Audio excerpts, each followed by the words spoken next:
Jain Housing and Constructions presents Jain's Adarsh Avenue Premium Plots at Kundambakam from ₹29 lakhs onwards.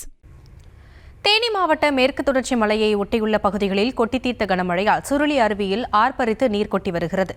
இதனால் 8வது நாளாக சுற்றுலா பயணிகள் குளிக்க தடை விதிக்கப்பட்டுள்ளது. விவரங்களோடு இணைகிறார் நம்முடைய செய்தியாளர் சத்யராஜ். விவரங்களை வழங்கலாம். வணக்கம் தர்ஷினி. தேனி மாவட்டத்தில் கடந்த ஒரு வார காலமாகவே விட்டு கனமழை பெய்து வருகிறது. குறிப்பாக கம்பம் அருகே உள்ள புகழ்பெற்ற சுற்றுலா தலமான சுருளி அருவியில் தொடர்ந்து வெள்ளப்பெருக்கானது வந்து கொண்டு இருப்பதால் 8வது நாளாக சுற்றுலா பயணிகள் பொதுமக்கள் சுருளி அருவிக்கு வந்து குளிப்பதற்கு வனத்துறையினர் தடை விதித்து வருகின்றனர்.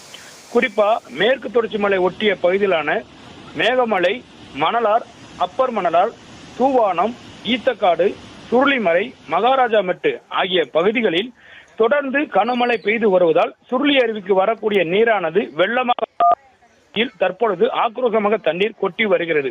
கடந்த 8 தினங்களாகவே இந்த அருவியில் வெள்ளப்பெருக்கு ஏற்பட்டு வரும் சூழலில் சுற்றுலா பயணிகள் வருவதற்கு வனத்துறையினர் இன்று 8வது நாளாக தடை விதித்து உள்ளனர். இதன் காரணமாக சுருளி அருவிக்கு வரக்கூடிய சுற்றுலா பயணிகள் பெரும் ஏமாற்றத்துடன் சென்று வருவதால் விவரங்களுக்கு நன்றி Sathyaraj. Jain Housing and Constructions presents Jain's Adarsh Avenue Premium Plots at Kundambakam from ₹29 lakhs onwards.